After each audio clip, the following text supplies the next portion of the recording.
देखो, इंटरनेट और यूट्यूब पे वीडियोस भरी पड़ी हैं कि कैसे जल्दी याद करो, कैसे लंबे टाइम तक याद रखो। लेकिन इस वीडियो में मैं तुम्हें साइंटिफिकली और प्रैक्टिकली एक ऐसी टेक्निक है जिसका यूज करके तुम कुछ भी बहुत लंबे टाइम के लिए याद रख सकते हो, फेमन टेक्निक, उसको एक्सप्लेन करूंगा।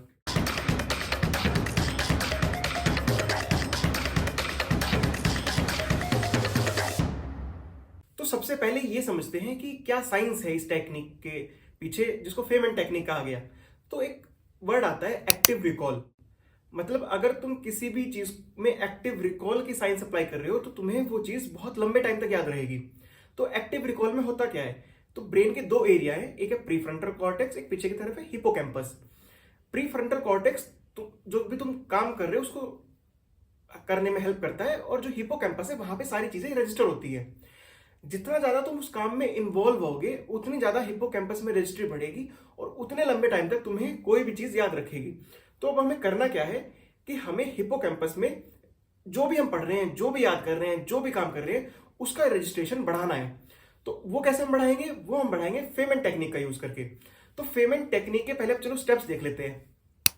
तो इसके 3 या 4 स्टेप्स हैं, कोई 3 कहता है, कोई 4 कहता है।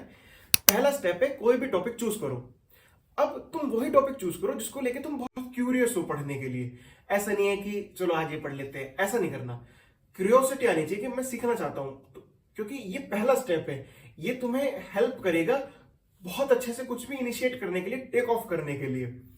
तो तुमने कोई टॉपिक चूज कर लिया। दूसरा है फिर तुम्हें इमेजिन करना है, मतलब तुम टॉपिक चूज कर लिया, उसके बाद उसको पढ़ लिया।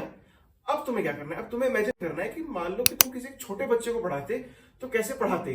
तो तुम उसको बोल बोल के पढ़ाना स्टार्ट करो, ये इमेजिन करके सामने कोई छोटा बच्चा बैठा है। तो और अगर कोई तुम्हें मिल जाए जिसको तुम पढ़ा सको तो उससे अच्छा कुछ नहीं है। फिर सामने वाला सवाल भी पूछेगा, या फिर तुम खुद से सोच सकते हो कि क्या सवाल आएंगे। तो तुम्हें पता चल जाएगा कि तुम्हारे कॉन्सेप्ट में क्या क्या गैप है, क्या क्या वीकनेसेस हैं।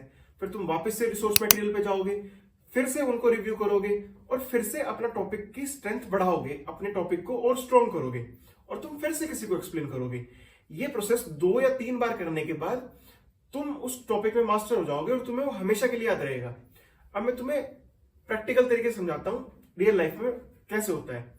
जैसे मुझे याद करना था डायबिटीज, तो सबसे पहले मैंने क्या किया, मेरा मन था आज, मतलब मैं सोचता रहता हूँ, 2-3 दिन पहले सोचना स्टार्ट करता हूँ, जिससे जिस दिन का वो प्लान हो उस दिन मुझे सच में मन करे डायबिटीज पढ़ने का। इसको प्री कंडीशनिंग कहते हैं।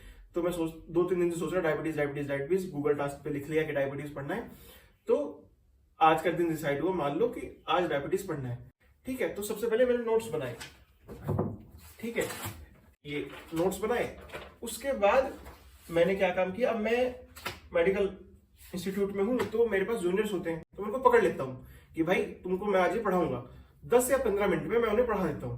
ठीक है, फिर वो क्या करते हैं, वो क्वेश्चन पूछते हैं। ऑब्वियसली वो क्वेश्चन पूछेंगे, नहीं भी पूछते तो तुम प्रमोट करो कि क्वेश्चन पूछो। जो क्वेश्चन पूछते हैं मैं वापस जाके रिसोर्स मटेरियल में देखता हूं। और इस सारे प्रोसेस में ना ये एक्टिव रिकॉलिंग होती रहती है सबकॉन्शियसली, कि वो टॉपिक पढ़ाया गया, वो पूछ लिया गया। इसलिए कहते हैं कि एक क्लास में जो सबसे ज्यादा सीखता है ना वो टीचर होता है, स्टूडेंट नहीं होता, क्योंकि वो बार बार पढ़ा रहा होता है।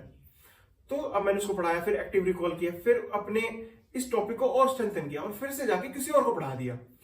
इस सारे प्रोसेस की वजह से हिपोकैम्पस में रजिस्ट्री बढ़ेगी। रजिस्ट्रेशन क्यों बढ़ा, क्योंकि मैं एक्टिवली इन्वॉल्व हूं, मैं पढ़ भी रहा हूं, मैं पढ़ा भी रहा हूं, मैं बोल भी रहा हूं, मैं अपने जो टॉपिक्स हैं उनको वापस से रिवाइज करके स्ट्रेंथन भी कर रहा हूं।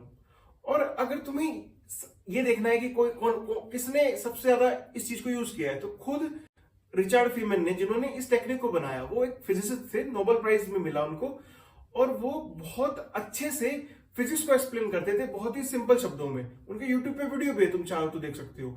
उन्हीं के नाम पे ये फेमन टेक्निक इस्तेमाल हुई, और आज सब लोग इसको जानते हैं कि इसका यूज करके तुम किसी भी सब्जेक्ट को, कितने भी कॉम्प्लेक्स टॉपिक को बहुत लंबे टाइम तक याद रख सकते हो।